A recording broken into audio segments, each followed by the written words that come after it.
எல்லாருக்கும் வணக்கங்க. இன்னைக்கு வந்து சௌராஷ்டிரா ஸ்டைல் புளியோதரை. அது என்ன சௌராஷ்டிரா ஸ்டைல் புளியோதரை செய்ய போறேன் அப்படின்னா, மதுரை பக்கம் வந்து சௌராஷ்டிரா மக்கள் நெறையா பேர் வந்து இருக்காங்க. அவங்க வீட்ல எப்படி புளியோதரை செய்வாங்க, அந்த மாதிரி நான் உங்களுக்கு செஞ்சு காமிக்க போறேன். அதுக்கு ஃபர்ஸ்ட்டு தேவையான புளி பேஸ்ட் நம்ம ரெடி பண்ணணும். அதுக்கு வந்து நல்ல சுத்தமான, நயமான புளி, டும்கூர் புளி, பெங்களூர் புளின்னு கடையில கேட்டா குடுப்பாங்க. அதில அறவே மண்ணு, கல்லு, தூசு எல்லாமே இருக்காது. ரொம்ப சுத்தமா இருக்கும். அந்த புளிய வந்து 1/2 கிலோ நான் வாங்கியிருக்கேன். இப்ப அது கூட நான் வந்து கருப்பா இருக்க இந்த பழைய புளிய போடணும். ஏன் அப்டின்னா, இந்த பழைய புளி வந்து உடம்புக்கு நல்லது. கொடம்புளின்னு சொல்லுவாங்க இல்லையா? அது வந்து உடம்புக்கு நல்லது. உடம்புக்கு குளிர்ச்சியும் கூட. அதனால வந்து இப்ப நான் வந்து ஒரு 3 கிலோ அரிசி வந்து நம்ம வந்து புளியோதரை செய்யலாம். இந்த புளியோதரை பேஸ்ட் வச்சு. ஒரு ஃபங்ஷனுக்காக நான் ரெடி பண்றேன். சரி அத உங்களுக்கு அப்படியே ஷேர் பண்ணுவோங்கிறதுக்காக, நான் அந்த வீடியோ எடுத்து உங்களுக்கு ஷேர் பண்றேன். ஃபஸ்ட்டு புளிய நல்லா உதுத்த விட்டு 2 தண்ணிய வந்து நல்லா அலசிருங்க. சுத்தமா தான் இருக்கும்னு சொன்னேன். இருந்தாலும் கொஞ்சம் வந்து டஸ்ட் இருக்க வாய்ப்பு இருக்கு. ஸோ நம்ம நல்லா கழுவிட்டு, இப்ப அந்த புளிய வந்து ஊற வைக்கணும். ஊற வைக்கிறதுக்கு எவ்வளோ தண்ணி ஊத்துறது அப்டின்னா, புளிக்கு மூழ்குற அளவுக்கு தண்ணி. இப்ப வந்து நான் ஒரு 1/2 லிட்டர் தண்ணி ஊத்திருவேன். 1/2 லிட்டர் தண்ணி ஊத்தி, அத வந்து ஒரு 7 டூ 8 ஹவர்ஸ் வந்து ஊற வைக்கணும். சரி கொஞ்சம் கம்மியா இருக்கக்கூடாது அப்படின்னு சொல்லிட்டு நான் தண்ணி வந்து கொஞ்சோண்டு சேர்த்தேன். இப்போ கொஞ்சம் கருப்பட்டி அது போடணும். அது கூட வந்து இந்த புளிக்கு தேவையான பேஸ்ட்டு, புளி கரைசலுக்கு தேவையான உப்பு. அந்த உப்ப வந்து நம்ம போடணும். ஒரு 50 கிராம்ஸ் டூ 75 கிராம்ஸ் வரைக்கும் போட்டு நம்ம நல்லா மிக்ஸ் பண்ணிட்டு 7 டூ 8 ஹவர்ஸ் வந்து புளிய வந்து நம்ம வந்து ஊற விட்டுறணும். அப்பதான் புளி வந்து நல்லா ஊறி பஞ்சு மாரி ஆகும். நம்ம கையில இப்படி பெசஞ்சாலே நல்லா புளி பேஸ்ட் வந்து சூப்பரா கிடைச்சிரும். ஆஃப்டர் 7 ஹவர்ஸ் பாருங்க புளி வந்து ஊறிருச்சு. இப்ப அந்த புளிய வந்து நான் எடுத்து நல்லா வந்து பெசஞ்சு, புளி வந்து கரைசல் எடுக்க போறேன். இந்த புளி கரைசல் தான் நமக்கு வந்து புளி பேஸ்ட்டா வந்து மாறப்போகுது. இத வந்து நல்லா ஒரு 5 டூ 10 மினிட்ஸ் வந்து நீங்க நல்லா பெசஞ்சீங்க அப்படின்னா, நல்ல கெட்டியா வத்த குழம்பு மாரி நமக்கு வந்து புளி பேஸ்ட் வந்து கிடைச்சிடும். புளி கரைசல் வந்து கிடைச்சிடும். அதுக்கப்புறம் நம்ம வந்து அத வெஜிடபிள் ஸ்ட்ரெயினர்ல வடிகட்டி எடுத்துக்கணும். உங்கட்ட ஸ்ட்ரெயினர் இருக்கு அப்படின்னா, அதில வச்சு கூட நீங்க வந்து இந்த புளி பேஸ்ட்ட வந்து எடுத்துக்கலாம். ஆனா, கையில நம்ம பெசஞ்சா வந்து அது வந்து கொஞ்சம் ஃப்ளேவர் நல்லாயிருக்கும். டேஸ்ட் நல்லா வரும். நம்ம வந்து பாருங்க நல்லா புளிய நசுக்கி நல்லா அந்த புளி கரைசல நம்ம எடுத்துக்கணும். இது வந்து நயமான புளி எடுத்துக்கிட்டிங்கன்னா, நமக்கு டஸ்ட் வர்றதுக்கு வாய்ப்பு கம்மி. இந்த புளி பேஸ்ட் செஞ்சு நீங்க ஸ்டோர் பண்ணி வச்சுக்கிட்டீங்கன்னா, நமக்கு வந்து எப்ப தேவையோ நம்ம அத ஊத்தி நம்ம வந்து செஞ்சுக்கலாம். பாருங்க ஒரு சட்டி எடுத்து ஸ்ட்ரெயினர்ல வந்து நான் வந்து புளி கரைசல வந்து எடுக்க போறேன். இப்ப ரொம்ப கெட்டியா இருக்கா, தண்ணி வேணுனா ஊத்துங்க. லைட்டா ஊத்தி இந்த புளி கரைசல வந்து நல்லா அதில வந்து வடிகட்டி நம்ம எடுத்துக்கணும். பெரிய பெரிய டஸ்ட் எல்லாம் இருந்தா அந்த ஸ்ட்ரெயினர்லயே வந்துரும். Vegetable strainer. ரொம்ப குட்டியா ஓட்டை இருக்க ஜல்லடை எடுத்துட்டீங்க அப்படின்னா, இந்த பேஸ்ட் வந்து நமக்கு கிடைக்காது. கெட்டியான கரைசல் கிடைச்சா தான் நமக்கு வந்து புளி பேஸ்ட் கிடைக்கும். இல்லன்னா வந்து கிடைக்காது. அதனால வந்து நம்ம இந்த மாரி கெட்டியா வந்து புளி கரைசல வந்து எடுத்துக்கணும். இந்த புளி கரைசல் பேஸ்ட் வந்து நீங்க ஊர்களுக்கு குடுத்து விடணும். உங்க பசங்க, பொண்ணுங்க ஊர்ல இருப்பாங்க. அவங்களுக்கு குடுத்து விட்டுருந்தாங்கன்னா ரொம்ப நல்லது. நம்ம ஃப்ரிட்ஜில ஸ்டோர் பண்ணி வச்சுட்டு எப்ப வேணா வந்து நம்ம வந்து யூஸ் பண்ணிக்கலாம். ஃப்ரிட்ஜில ஸ்டோர் பண்ணி வச்சாலுமே அடிக்கடி நம்ம கரண்டி போட்டு கிண்டி எடுத்தோம் அப்படின்னா, தண்ணி விட்டு போக தான் செய்யும். அத வந்து நம்ம இப்படி சாய்ச்சி கவுத்து லைட்டா எடுத்தா, அது எவ்வளோ நாள் வரையும் நல்லா தான் இருக்கும்.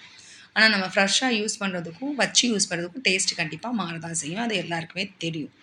எப்படினாலும் ஃப்ரிட்ஜில வச்சா மாசக்கணக்குல வச்சு சாப்பிடுறதுமே அது நல்லா இருக்காது. ஒரு 10 நாள், 1 வாரம் தான் நல்லாயிருக்கும். அதனால புளி பேஸ்ட்ட வந்து பாருங்க நல்லா நான் வந்து கரைச்சு எடுத்துக்கிறேன். இந்த அளவுக்கு கெட்டியா நம்ம பெசஞ்சு எடுத்தாலே இந்த புளி பேஸ்ட் ஆறதுக்கு 1 ஹார் டூ 1 1/2 ஹவர்ஸ் ஆகும். எப்பவுமே நம்ம ஹோம்மேடு புளி பேஸ்ட்னா நான் வெளியில வாங்க மாட்டேன். கடைகள்ல விக்கிது. முந்திலாம் ரூ. 10க்கு கிடைச்சுச்சு புளி பேஸ்ட் பாக்கெட்லாம். மதுரை பக்கம் வர்றவங்களுக்கு தெரியும். சாதாரண பலசர கடைகளே புளி பேஸ்ட்லாம் கிடைக்கும். அத கொண்டு போய் வந்து செஞ்சு அது வந்து இப்பலாம் எப்படி இருக்குன்னா, வெறும் உரப்பு மட்டும் தான் இருக்கு. வேற எந்த டேஸ்ட்டுமே இல்ல. மிளகா பொடிய போட்டு நல்லா காரமா குடுத்துடுறாங்க. அது வந்து அப்படியே சாப்பிட்டோனே வயிறு கப கப கபன்னு ஆகுது. பாருங்க, இப்ப நல்லா நான் பெசஞ்சு வெறும் பாருங்க சக்கைய மட்டும் எடுத்துருக்கேன். இந்த சக்கைய வந்து நம்ம வந்து சாமி பாத்திரங்கள் கழுவுறதுக்கு நீங்க யூஸ் பண்ணிக்கோங்க. நல்லாயிருக்கும். பாருங்க போதும். இந்த அளவுக்கு பெசஞ்சு என்னால முடிஞ்ச அளவுக்கு பெசஞ்சுட்டேன். உங்கட்ட எக்ஸ்ட்ராக்டர் இருந்தா நீங்க அதில வந்து புளி கரைச்சு எடுத்துக்கோங்க. என்கிட்ட இல்லப்பா. அதனால நான் இந்த மாரி செய்றேன். இந்த மாரி ஓட்டை இருக்க ஒரு வெஜிடபிள் ஸ்ட்ரெயினரே போதும். ரொம்ப குட்டியா ஓட்டை இருக்கிறது எடுத்தீங்க அப்படின்னா, அந்த புளி கரைசல் வந்து கீழ விழுகாது. அப்புறம் நமக்கு வந்து கெட்டியான பேஸ்ட் வந்து கிடைக்காது. அதனால வந்து இந்த மாரி நீங்க வந்து செஞ்சுக்கோங்க. இது வந்து நான் வீட்ல ஒரு சின்ன ஃபங்ஷனுக்காக நான் ஒரு 1/2 கிலோ புளி பேஸ்ட்டு செய்றதுக்காக நான் இந்த மாரி கரைசல் எடுத்துக்கிட்டேன். இப்ப பாருங்க இத வந்து நான் வேற பாத்திரத்துல வந்து மாத்திட்டேன். ஆக்சுவலா அதில ரொம்ப டஸ்ட் இருக்காது. ஒரு 10 மினிட்ஸ் அப்படியே வச்சுட்டு, அடியில டஸ்ட்டு வந்து நமக்கு ஒட்டியிருக்கும். அதனால மேலாப்புல உள்ளத வந்து ஒரு சட்டியில எடுத்து, அந்த சட்டிய கழுவி அடுப்ப பத்த வச்சு, இந்த புளி கரைசலுக்கு தேவையான மிளகா போட்டு நம்ம தாளிக்கணும். அப்பதான் அந்த புளி வந்து புளி இருக்கு, உப்பு இருக்கு, காரம் வேணும் இல்லையா? அதுக்கு. இப்ப வந்து 100 கிராம் புளிக்கு வந்து 10 வரமிளகா போடுங்க.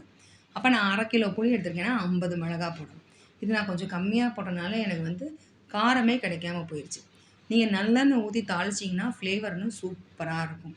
ஆனா நல்லெண்ணெய் வந்து அப்போதைக்கு என்ட்ட ஸ்டாக் இல்லனால நான் வந்து வீட்டுக்கு யூஸ் பண்ற எண்ணெய் வந்து போட்டாச்சு. இப்போ வந்து எண்ணெய் காஞ்சோனே கடுகு, அப்புறம் நம்ம வந்து உடைச்சு வச்சிருக்க மிளகா, அப்புறம் கொஞ்சம் கருவேப்பில 3யும் போட்டு தாளிச்சுட்டு, நம்ம இந்த புளி கரைசல தூக்கி அதில ஊத்திட்டோம் அப்படின்னா, ஒரு கொதி வந்த பிறகு மீடியம் ஃப்ளேம்ல வச்சுட்டு, அப்பப்ப நம்ம கொஞ்சம் லைட்டா கலக்கி விட்டோம் அப்படின்னா, நல்லா வந்து அல்வா பதத்துக்கு வரணுங்க. பஞ்சாமிர்தம் மாரி கெட்டியாகணும். அந்த புளி கரைசல்ல இருக்க தண்ணி ஒரு சொட்டு இல்லாம நல்லா அடைஞ்சு நான் என்ன அடை மாதிரி அப்படியே வந்து வத்திரும். நான் இப்ப வந்து 3/4 சட்டிக்கு வச்சேன்னா, கீழ 1/4 சட்டிக்கு வரும் புளி பேஸ்ட். என்னடா இவ்வளோ தான் இருக்குது 3 கிலோ அரிசிக்கு வருமா? அப்படின்னா வரும். 3 கிலோ அரிசி, 3 1/2 கிலோ அரிசிக்கு தாராளமா இந்த புளி பேஸ்ட் வந்து நம்ம வந்து யூஸ் பண்ணிக்கலாம். போதுங்க. மிளகாய ரொம்ப வந்து கருக விட்டுற வேண்டாம். இத அப்படி தூக்கி ஊத்திருங்க. ஊத்திட்டு, அதுக்கப்புறம் புளியோதரைக்கு கலர் வேணும் இல்லையா? இந்த கலர் மட்டும் போட்டா நல்லா இருக்காது. கொஞ்சம் மஞ்சத்தூள் போடுங்க. ஒரு 2 ஸ்பூன் அளவுக்கு போடுங்க. அதுவே போதுமான கலரா இருக்கும். சூப்பர் கலரா இருக்கும். கோல்டன் கலர்ல வந்து நமக்கு கிடைச்சிரும் புளியோதரை. இப்ப புளி பேஸ்ட் செஞ்சுட்டு, ஆஹா! புளியோதரை செஞ்சிடலாம் அப்படின்னா, அது வந்து கைப்பக்குவம் வாய்ப்புங்கிறது கம்மி. நம்ம வந்து நெறைய பேர் என்ன பண்றோம் அப்படின்னா, புளி பேஸ்ட்ட மட்டும் செஞ்சு வச்சுட்டு, சாதத்தில கிண்டிட்டா அது சரி வராது. அந்த சாதத்தையும் நம்ம உப்பு போட்டு பக்குவமா வடிச்சு, அதுக்கப்புறம் திருப்பி கொஞ்சோண்டு தாளிக்கணும். கடுகு, கடலைப்பருப்பு, உளுந்தம்பருப்பு எல்லாமே போட்டு கொஞ்சோண்டு மிளகா போட்டு தாளிச்சு, அதுக்கப்புறமேட்டு தான் நம்ம வந்து மிக்ஸ் பண்ணா, கிண்டுனா உதிரி உதிரியான புளியோதரை. இப்ப நம்ம ஹோட்டல்ல சாப்பிடுறீங்களா? அந்த மாரி. ஏங்க ஹோட்டலுக்கு போணும்? நம்ம வீட்லயே செய்வோங்க சூப்பரான புளியோதரை. இந்த மாரி செஞ்சு குடுத்துட்டீங்கன்னா, பசங்க ஏங்க ஹோட்டலுக்கு போணும்னு நெனைக்கிறாங்க? ஹோட்டல்ல என்னங்க இருக்கு? ஹோட்டல்ல வந்து திருப்பி, திருப்பி, திருப்பி, திருப்பி அந்த சாம்பாரே குடுத்தாலுமே வாய் ஒத்துக்க மாட்டேங்குதுங்க. பாருங்க, இப்போ கொதி வர ஆரம்பிச்சுட்டா, நல்லா கொதிக்க ஆரம்பிச்சோனே ஒரு கிண்டு கிண்டி விடுங்க. அப்படியே ஒரு மீடியம் ஃப்ளேம்ல வச்சுட்டீங்க அப்படின்னா, ஒரு 10 மினிட்ஸ் ஒரு வாட்டி வாக்கிங் மாரி உங்க கிச்சனுக்கும், உங்க ஹாலுக்கும் நடந்துக்கிட்டே இருங்க. 1 மணி நேரத்தில அந்த புளியோதரை பேஸ்ட் வந்து நமக்கு சூப்பரா கெடைச்சிரும். நீங்க இந்த புளி கரைசல இன்னும் கொஞ்சம் தண்ணியா வச்சுட்டீங்க அப்படின்னா, நல்லாவே இருக்காது. அது கொதிக்கிறதுக்கும் ரொம்ப நேரம் ஆகும். புளி பேஸ்ட்டுமே நமக்கு லேட்டா கெடைக்கும். பாருங்க நல்லா கொதி வருதா? இதே மாரி கொதிச்சுட்டே இருக்கும்போது, அந்த உப்பு, காரம், புளி எல்லாமே அதில அடங்கிரும். பாருங்க லைட்டா ஓரமா இருந்து இப்படி கிண்டி விட்டீங்க அப்படின்னா தெரியும். பாருங்க இவ்ளோ கெட்டியா இவ்ளோ தண்ணியா இருக்கா? இப்ப இது வந்து எந்த மாரி 1 ஹவருக்கு அப்புறம் நம்ம பார்த்தோம் அப்படின்னா, கொதிச்சு பாருங்க. இந்த ஸ்டேஜ். புளியில இருக்க நான் எவ்வளோ வச்சேன்? 3/4 சட்டிக்கு வச்சேன். அப்படியே 1/2 சட்டி ஆயிருச்சா? இந்த மாரி கொதிக்கணும் பாருங்க. அந்த பபிள்ஸ் எல்லாமே, நீர் எல்லாமே வெடிச்சு மழை பெய்யும்போது நமக்கு ஒவ்வொரு துளியா கீழ விழுகும்ல. இப்ப பாருங்க நான் வந்து இப்ப ஃப்ளேவருக்கு பெருங்காயம் இன்னும் போடல. இந்த ஸ்டேஜ் வந்த பிறகு பெருங்காயம், வெந்தயத்தூள் அத வந்து சேர்த்துருங்க. ஒரு 2 ஸ்பூன் அளவுக்கு. 2 டீஸ்பூன் அளவுக்கு சேர்த்தா போதும். நீங்க முதலே சேர்த்தீங்கன்னா, அந்த ஒரு கசப்பு தன்மை வந்து இந்த கரைசல்ல வந்து ஏறிரும். அதனால அந்த நம்ம ஆஃப் பண்றதுக்கு கொஞ்சம் ஒரு 10 மினிட்ஸ்க்கு முன்னாடி இந்த பெருங்காயம், வெந்தயமும் சேர்த்துட்டா சூப்பரா இருக்கும். பாருங்க. இந்த மாதிரி கொதிக்கணும். எப்படி ஆயிருக்கு பாருங்க. லட்டு மாரி அப்படியே அல்வா பதத்துக்கு. இப்ப செவரெல்லாமே தெறிச்சு, தெறிச்சு, தெறிச்சு, தெறிச்சு கோலம் போட்ட மாரி ஆயிரும். சூப்பருங்க. செம்ம புளிப்புங்க. நல்லா இருந்துச்சு. புளிப்பு, உப்பு, காரம் ஸோ ஸ்வீட். பாருங்க இப்படி செவரெல்லாமே தெரிச்சா தான் புளி பேஸ்ட் ஆயிருக்குன்னு அர்த்தம். இந்த மாரி ஒரு அல்வா பதத்துக்கு வந்தா தான், இந்த புளி பேஸ்ட்ட வந்து நம்ம வச்சு யூஸ் பண்ணுறதுக்கு நல்லாருக்கும். ஓகேவா? இப்போ வந்து அடுப்ப வந்து ஆஃப் பண்ணிட்டேன். புளி பேஸ்ட்ட ஆறட்டும். நான் வந்து இப்போ வந்து எங்க வீட்டுக்கு தேவையான கொஞ்சம் புளியோதரை செய்வோம். புளி பேஸ்ட்ட பார்த்தோனே ஆசையாயிருச்சு. காப்படி வடிக்கிற சட்டியில வந்து நான் வந்து தண்ணி வச்சாச்சு. 3/4 அதுக்கு தண்ணி வச்சாச்சு. எப்பவுமே புழுங்க அரிசிய வந்து அளவு அளவு கரெக்ட்டா வச்சு நம்ம வந்து புழுங்கல் அரிசிய வேக வைக்கலாம். பச்சரிசியை வந்து நம்ம வந்து ரொம்ப லூஸாக விட்டு வேக வச்சா தான் பச்சரிசி உதிரி உதிரியாக கிடைக்கும். நான் வந்து பொன்னி பச்சரிசி வாங்கியிருக்கேங்க. ரூ. 80 கடையில் கிலோ. இந்த அரிசியில் செஞ்சீங்கன்னா புளியோதரை செம்மையாக இருக்கும். ஜீரக சம்பா ரைஸில் செஞ்சால் கூட புளியோதரை அதுவுமே இதே மாதிரி மெத்தட்லேயே செய்யுங்க. தண்ணி கொதி வந்தோடனே நம்ம வந்து அரிசியை கழுவி தண்ணியில் போட்டுட்டு அரிசிக்கு தேவையான உப்பு, புளியில் வந்து உப்பு இருக்குது ஓகே, ஆனால் அந்த உப்பு வந்து இதுக்கு பத்தாது. சோறில் சாதத்தில் வந்து ஏறாது இந்த உப்பு. அதனால் அரிசியை களைச்சி போட்டுட்டு நம்ம வந்து கொஞ்சம் உப்பும் இதுக்கு போட்டால் தான் உப்பு வந்து சாதத்துக்குள்ளே ஏறும். நல்லா லூஸாக வந்து நம்ம வந்து பச்சரிசியை வந்து வேக விட்டால் தான் அது நல்லாயிருக்கும். இல்லைன்னா குழஞ்சிருங்க பச்சரிசி. இது வந்து ஒரு 1/4 கப்படி. இதே வந்து நம்ம புழுங்கல் அரிசி வந்து ஜாஸ்தி ஆகும். பச்சரிசி வந்து எவ்வளோ போடுறோமோ அந்த அரிசி தான் கிடைக்கும். அதே மாதிரி இது வடிக்கிற பதம் எப்படின்னா, ஒரு அரிசி எடுத்து பார்த்தீங்கன்னா பாருங்கள், இப்படி தொட்டோன்னே உடையணும். உள்ளே வந்து அரிசி இருக்காமல் இருக்கணும். இந்த மாதிரி ஸ்டேஜே போதும், நல்லா உதிரியாக கிடைக்கும். நீங்கள் வந்து இன்னும் கொஞ்சம் வேகட்டும் அரிசியாக இருக்குது அப்படின்னு நினச்சிங்க அப்படின்னா அது குழஞ்சி போயிடும். நமக்கு புளி பேஸ்ட் எவ்வளோ போட்டாலும் நல்லா இருக்குது. அதை பாருங்கள், நான் தண்ணி எப்படி எடுக்கிறேன் பாருங்கள். இந்த மாதிரி நம்ம முதல்ல அந்த தண்ணியை எடுத்துக்கிட்டு அந்த சூடு இருக்குல்ல, அந்த எவாப்ரேஷன்லேயே வந்து அரிசி இன்னும் கொஞ்சம் வந்து வெந்துடும். அதனால் வந்து பச்சரிசியை மட்டும் கவனமாக வந்து 5 மினிட்ஸ் to 10 மினிட்ஸ்க்குள்ளே பச்சரிசி வெந்துடும். பச்சரிசி வடிக்கிற வரைக்கும் நம்ம பக்கத்துலேயே தான் நிற்கணும். அங்கிட்டு இங்கிட்டு அசைஞ்சிங்க அப்படின்னா அவ்வளோதான், பச்சரிசி வந்து கோவிந்தா கோவிந்தா தான். அதனால் இந்த மாதிரி நான் வந்து சரி பச்சரிசி வந்து அரிசி வந்து வடித்தாச்சு. சரி அரிசி வந்து தண்ணி வடிகட்டுறதுக்குள்ளே நம்ம வந்து இப்போ வந்து தாளிச்சிருவோம். இப்போ வந்து உங்களுக்கு புளியோதரைக்கு வேர்க்கடலை போடணுங்கிறவங்க வந்து நீங்கள் வேர்க்கடலை சேர்த்துக்கோங்க. இந்த சைட் நான் சொன்னேன்ல சௌராஷ்டிரா சைடு புளியோதரையில் வந்து வேர்க்கடலை சேர்க்க மாட்டாங்க. ஏற்கனவே கொஞ்சோண்டு அதில் நம்ம புளியில் வந்து தாளித்து ஊற்றிருக்கோம். அதனால் இப்போ அரிசிக்கு நம்ம இந்த சாதத்துக்கு தேவையான கொஞ்சம் எண்ணெய், கடுகு, உடைச்ச உளுந்தம்பருப்பு, கடலைப்பருப்பு. இப்போ வந்து அதில் வந்து நம்ம 10 மிளகாய் போட்டிருக்கோம். இதில் ஒரு 5 மிளகாய். காரம் ஜாஸ்தி சாப்பிட்றவங்களானா கொஞ்சம் கூட போட்டுக்கோங்க. அது உங்கள் விருப்பங்க. அந்த மாதிரி போட்டு நம்ம தாளித்து இதை வச்சுக்கணும். அதுக்குள்ளே வந்து தண்ணி வந்து வடிஞ்சிடும் அரிசியில். நான் வந்து இப்போ வந்து ரீசெண்ட் டேஸாக வந்து கருப்பு உளுந்து வந்து நிறைய சேர்க்க ஆரம்பிச்சிருக்கேன். இந்த வந்து தாளித்து போடுறதுலலாம் சாதா உளுந்து சேர்க்கறது கிடையாது. இப்போ சாதாரண வந்து சூப்பர் மார்க்கெட் டிமார்ட்டில் எல்லாமே வந்து கருப்பு உளுந்து வந்து நல்லா கிடைக்கிது. அதனால் நீங்கள் கருப்பு உளுந்து சேர்க்க சேர்க்க அந்த நமக்கு டேஸ்ட்டும் ஜாஸ்தியாக இருக்குது, நல்லாவும் இருக்குது.